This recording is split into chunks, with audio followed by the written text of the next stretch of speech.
So today I am lucky enough to have Rebecca Tracey of the Uncaged Life here.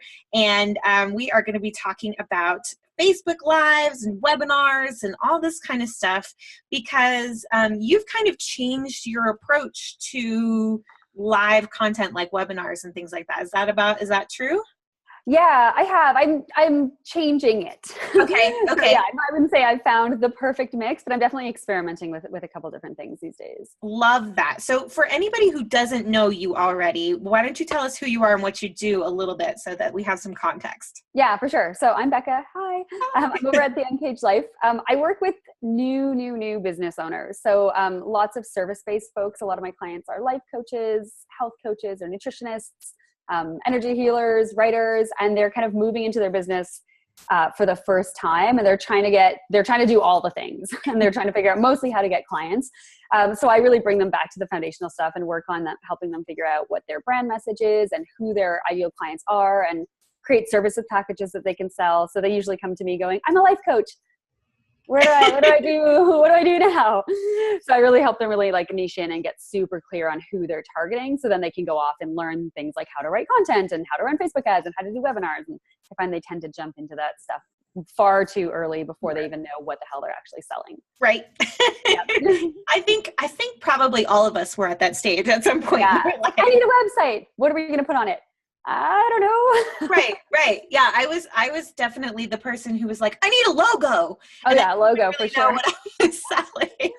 Yeah. I used to be a nutritionist and I made a logo and business cards. That was like the first thing I did. And then I was like, now what do I do? And I didn't know what to do because I didn't actually know what I was doing. And I think that really, I saw a lot of my nutrition, and when I went through life coaching training as well, kind of come out and have the same problem where they were like, doing like the fancy stuff, like, okay, I made a business page, but then having no idea how to actually talk to people about what they do. Right. And they'd be like, I'm going to a networking event, and like nobody, I got no referrals from it. And I'm like, well, what did you say to people? They're like, well, I explained what life coaching is. And I'm like, no, that's not going to work. It's not going to work.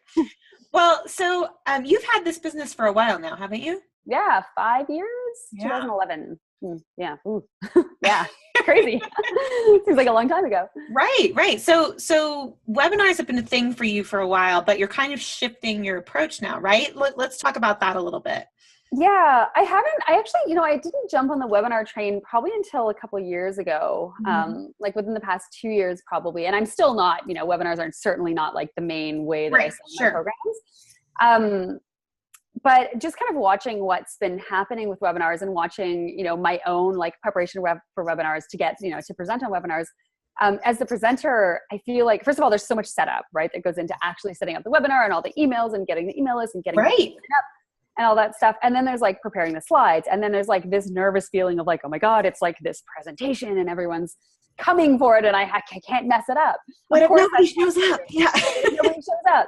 Of course, none of that is true. Right. But as a presenter, I get really nervous. And I'm noticing also signing up for other webinars, I usually am pretty clear that I'm going to get sold on. I've been on way too many webinars where, the old style of webinar, which I think is shifting now, where it's been like, let me talk for 20 to 30 minutes about myself. And then I'll teach you some very vague things. And then I'll sell you my program that will actually teach you the things. And I think that's not what I do on my webinars, obviously, but I think that we're used to seeing that. And so I hesitate. I've signed up for enough webinars to know now that I'm like, unless it's someone I know delivers great content, I'm probably not going to sign up. Right. And there's a bit of a feeling of webinars, I think, of being like, there's a bit of a disconnect. It's not like, it's not super casual. It's always like, they're usually not me because I suck at presenting on webinars. Well, and they're very polished, right? Yeah, they're very polished. Yes, that's a good word for it.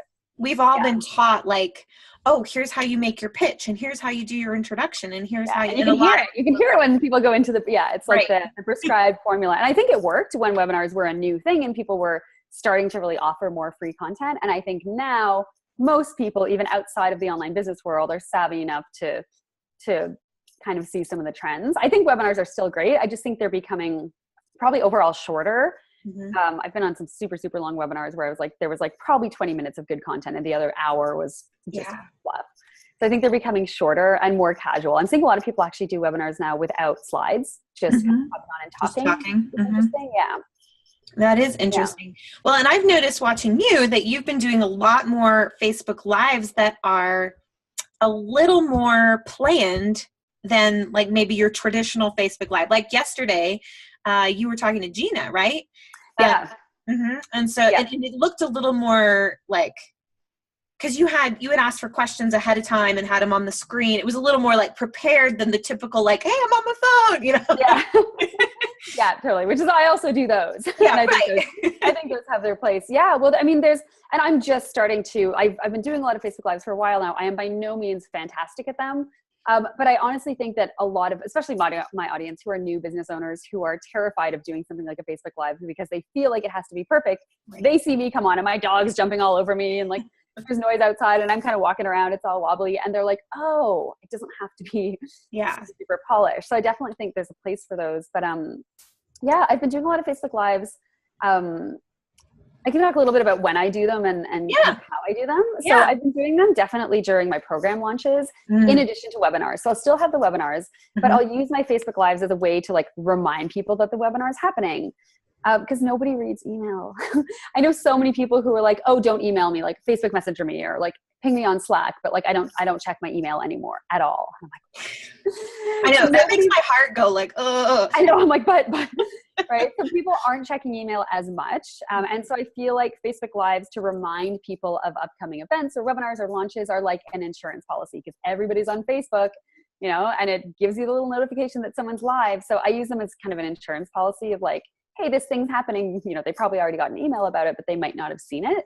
Right. Or like it's happening in 10 minutes. Come jump on. Yeah, exactly. Like last minute reminders. Yep, totally. Yeah. And then I've also been using them just as like general trust builders. When I was doing my launch and I was like hustling to, you know, during the last couple of days to sell it out, I was in my Facebook Live once or twice a day. And I'm sure I probably could have done more. And I've hesitated to do a lot of video in the past. I just haven't done a ton. And so I think me showing up in my Facebook group and like just people seeing me talk live made a huge difference. Even if I wasn't really giving any super valuable content, I was just kind of asking questions, reminding them of the program. Yeah. There's like the no like trust factor happens really, really quickly because it is such a casual thing. It's not like Yeah, that's a really good point because a lot of times we're so polished in a webinar or in like, especially if you're making launch videos and you have, it's super polished and whatever. Yeah. I don't do actually, I think like there's a certain amount of expertise that's conveyed by that polish, but I think you're right. Like that getting to know you and trust you might actually be diminished a little bit by all that polish. Yeah. I think people buy from friends. And I think not that I'm, you know, friends with all my clients, but I think the super down to earthness that I bring to my brand, and I think that Facebook Lives are really great for, really, really helps because people feel like they know you, right? I'm like right now, like I can see in your living room, like, oh, who's that in the picture there? And like, maybe your dog walks by, and, you know, like somebody walks by in the background. So it really feels like I really can get to know you. Like I'm not in some fancy office. This is my living room where my desk is. So, I think that it brings a lot to that. And I found during the launch time, I had a lot of people not necessarily say, you know, I bought because you did a Facebook Live, but they were commenting saying like, I love how much you're showing up in the group. I love your Facebook Lives lately. I love just like seeing you more. And I sold out. So, I mean, something worked about it. That wasn't the only thing. But, right. Yeah. So let's talk about that for a second. So it's probably a little more difficult to like you just said, it's difficult to measure, like, did somebody watch my live and then purchase, right? Because unless you're like sharing a very specific link with your Facebook Live or something, it would be difficult to track that conversion. So what kind of metrics are you looking at to see if the Facebook Live is working for you? So comments is one. Yeah. So comments are great. To be very honest, I'm not doing a lot of metric tracking because I think that it's not the only launch strategy. It's in addition to everything else. Yeah. But definitely like the idea of putting a separate link just for the Facebook Live is a super easy one. You know, and I find Facebook Lives, no matter how much you remind people to be there live, most people watch it on the replay. It just happens. So I've done Facebook Lives where I'm like, there's 2 people live and no one's commenting, but then over the next week, there's hundreds of comments and hundreds of views. Sure. Yeah. So that's a good metric. Another thing that I've done is shared my Facebook Lives to my email list. So in case they didn't see it, and there's a lot of people who are on my list who aren't in my group and vice versa. So I've shared it and said, hey, I did a Facebook Live about this. Here's what we talked about. Click here to get the link. And then you can track those clicks and anyone who clicked that link, you know, okay, well, they're at least interested in this, and then you can send follow-up stuff to them. So there are some ways around it. There's so many apps now, as I'm sure you've seen coming out, that let you do stuff with Facebook Live. So the one that I did yesterday is a platform called Be Live, and it lets you do like side-by-side interviews. So that's really cool. There's also, I know that you can now post your Chromecast webinars live to Facebook. So if you're doing a regular webinar, sure, you want to send it, you know, to this, you want it to be for the people who sign up, but who cares? You know, people didn't sign up, share it in your Facebook and let them see it too. So you can do that, so then you're getting people signing up and you're also kind of showing up in the group live, which I think is really cool. Yeah, for sure. There's one called Live Leap that I just learned about that I haven't used yet. Live Leap, that I think it syndicates it to all of your platforms. So if you're doing a Facebook Live, it'll go and post it live, like let all of your platforms know. So there's just like, there's tons of stuff coming out. And I think, and with all the Facebook bots now that are like, you know, like reply to this post and you'll get an automatic message from me. I think people are just moving away from everything email based, which to me is also scary, but it's happening. So I know, trying to roll with it. And there's so many ways to make Facebook Lives like a really solid part of your strategy, which I think is really cool. Yeah. So this is a trend in the interviews I've been doing, that I'm hearing that like your email list is less and less important than we all used to think it was, right? Because I've been around about the same amount of time as you, about 5 years in my business. And like, I know when I started, like the list was everything.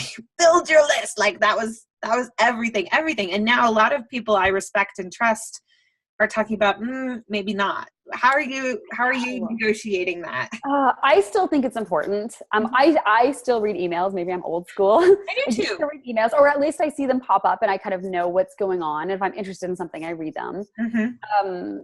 We don't own Facebook, and Facebook can make all of the changes. And this is the biggest argument that I think anyone makes ever for the email list, is that we don't own Facebook and it's changing all the time. And what if it just disappears? Terrifying to me, because I get most of my business from Facebook.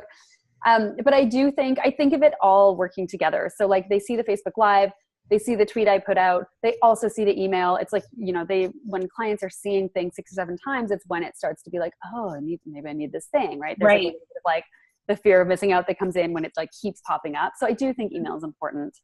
I do too. Yeah. I am kind of coming over to the side of maybe it's not the most important. Yeah. But if you're only emailing your list and doing nothing else, then you know, that's not a great strategy. But right. Well, and I think that's true of everything though, don't you? Like if you're only blogging or you're only on Facebook or you're only emailing, like that's not enough anymore. Yeah. It was at one point, but it's really not. You need the whole ecosystem nowadays. Yeah, for sure. What other platforms are you playing with or enjoying right now? I don't do a ton of, in terms of like social stuff and I'm super not up to date on all of the new things. And I'm really not. And it's amazing because people are like, you have an online business. And I'm like, yeah, but I'm proof that like, you don't have to be super in all of the things. You can keep it super, super simple and kind of pick and choose one or two. I barely even I use Instagram, but it's like pictures of my dog. You know, I've had friends who, you know, are like Instagram pros and they're like, you can totally be leveraging these here. I'm like, I just want to post pictures of my dog on the fly. Like, I don't know. I definitely I'm not up to speed on all the things, but I think what I love and the reason I've been using Facebook so much is because I love Facebook. I'm all up in Facebook all the time. So it feels really easy. Whereas moving to be like, okay, now you need to be Snapchatting. And now there's this whole new thing. I'm like, my old brain can't I'm not a millennial. I'm like, it's too much to think about. To learn. Right. Okay. So in that vein, can you describe sort of your super simple content marketing funnel for us? Like, what does that look like for you? I do run Facebook ads, or have somebody who does Facebook ads for me, for some general list building stuff. And then I do the regular kind of email sequences that you would get. I do, what else? That's it. Do you blog? No, I do blog. I am not a regular blogger. So I'm a very sporadic blogger. I'm a very sporadic blogger. So I'm usually in contact with my list, but I'm not always posting blog content. And this is something that I'm sure you would say needs to change.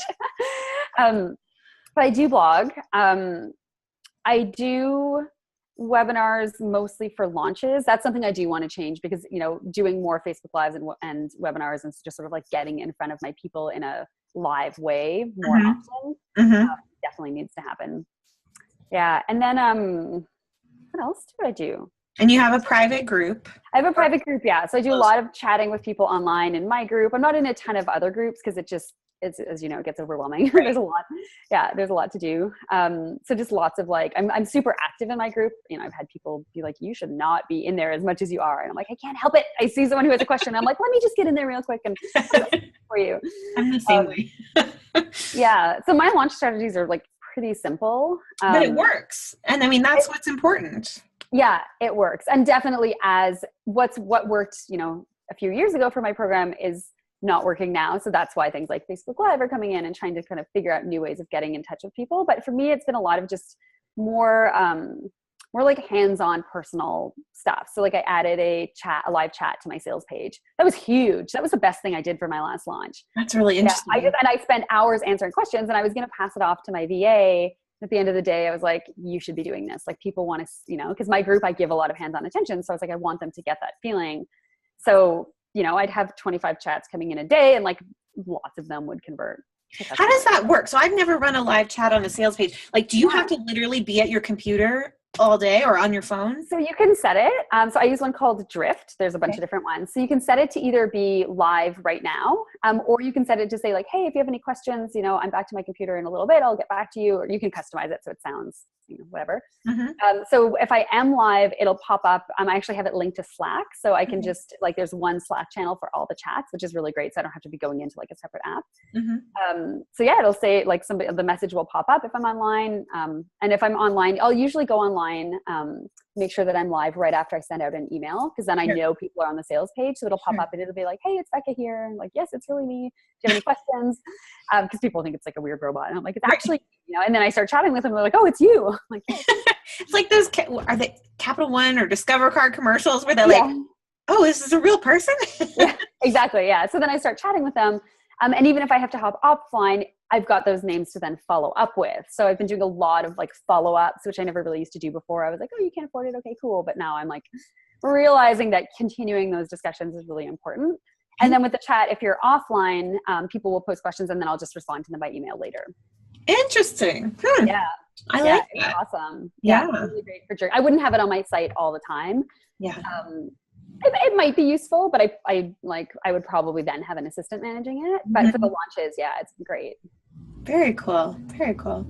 So what do you think is next for you in terms of like, is there something you've been wanting to try or, you know, you said, I think I need to do more live content. What is that going to look like? Yeah, I think it like really, I'm thinking of Facebook Lives. Like I already do some, but I think just being way more consistent with them. I've been thinking about even daily. I don't know how that would work. That seems like a lot. But you know, if they're just short kind of ways to connect, then it can be easy. And I travel a lot, and you know, my business is called the Uncaged Life, and a lot of people want to be able to travel. So just to do Facebook Lives and stuff while I'm like, hey, look where I am. Like I'm rock climbing right now. I think it's really cool. Yeah. Yeah. I'm my next launch is in October. So I've got about like 6-7 months to kind of rethink and kind of look at what's happening in the market now and make a plan. Yeah. I try something different every launch. So it's always fun to be like, okay, what's everyone else doing? Yeah. Right. So I see out there, what am I actually watching and consuming, and what am I like kind of ignoring these days? I think that's smart. I think that's very smart. You have kind of an unconventional business in general. Now, I don't know. Don't you take a lot of time off? I do take a lot of time off. Yeah. I tend to work in cycles. So I'll like go through like my launch period and then actually run my program and then like not really do anything for a few months. And then like the launch cycle comes again. And I love that because I travel a lot and I don't love the idea. Yes, my business runs while I travel and there's still, you know, funnels going into online courses and things like that. But I don't want to be taking client calls while I'm away. I've done that for years and it's not ideal. So I definitely work while I'm traveling, but more behind the scenes. But yeah, I take a lot of time off.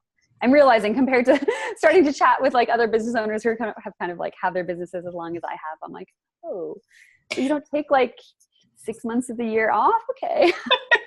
Well, but I think that's a real, what's the word I want? That's a huge value for you, right? Like that's a big part of your life is being able to travel and take off.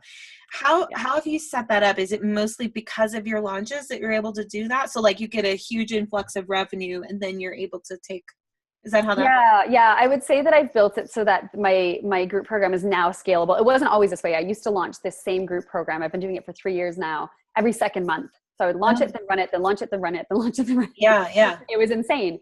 But now if I've built it up enough and have kind of learned what I need to do to scale it to just do it twice. So it's definitely, it's a business model thing really. And I don't do a lot of one-on-ones anymore. I do a couple small groups here and there. Kind of, I'm running one now that was literally just, I got back from some traveling and I had people, I kind of always follow what my group is talking about, and people were talking about running group programs. And I was like, oh, I can teach people how to do that. And so I started a new group. So I kind of like ad hoc throw stuff in between my launches. But I definitely think that because I've been doing this for a while now and because I've been able to scale, it's given me the freedom to be able to really create a business model that's going to work for me. I don't have kids. I have nothing tying me to, I live in Toronto and I'm, here, I don't want to say permanently, but I'm here for now. Right. There's no real like day-to-day structure that I need to be around for. So I've built my business model to let me live my version of my uncaged life. I think that's so important. And I think it's something that people don't think about enough is like, A, what is your version of the uncaged life? And B, is your business model set up to make that happen? Right? Yeah. Yeah. And it's hard when you're starting because a lot of people are like, I want to take lots of time off. And I'm like, cool. But for the first few years, it's probably not going to work that way. So it's first. You got I used to take tons of one-on-one clients and I had, calls all the time and it's slowly tapered off. So it's definitely, I think it's important to think about when you're starting because it determines, am I going to be doing high level one-on-ones where I work with 10 women for a year, or am I doing small group programs, or am I selling mostly online courses and then I need like a ton of automated funnels? So it's really like a business model question. But I think when a lot of people are starting, they're like, I don't know.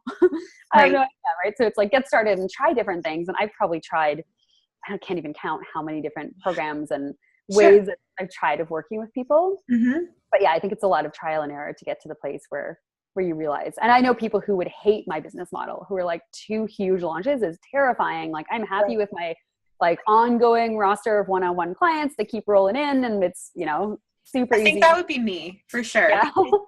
Well, when I set up my business model originally, the best thing I did was put people on retainers. So I had reliable monthly income. And just for the way my life was set up at the time, that was way more important than having a 6-figure launch, even that, you know what I mean?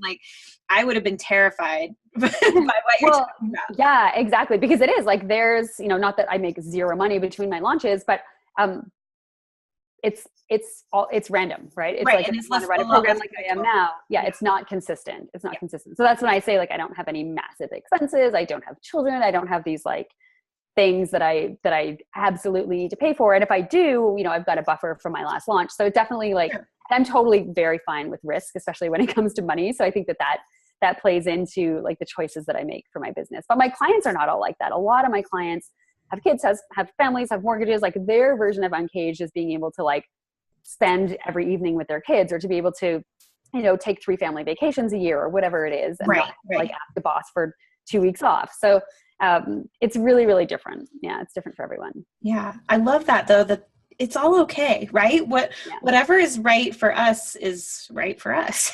Yeah. I think there's a lot of pressure to feel. I've had people email me and they're like, I don't want to have a location independent business. Can I still work with you? I'm like, yeah, of course. I just teach you how to build your business online so you can do whatever the hell you want with your free time. I don't care. Right. I went through a period of 6 months where I wasn't traveling and I was literally Netflix and my dog and hot tea for 6 months. And I was like, this is so not Uncaged. And I had some moments of feeling bad about it or judging myself and being like, oh my God, am I not walking my talk? And I was like, no, it's about, having enough time to actually live your life and not just building a business and working all the time. That is really powerful because I tend to feel guilty so I've set my business up that I only work about 20 hours a week while my daughter's at school. She's in half-day kindergarten. So, I feel guilty for not being busy.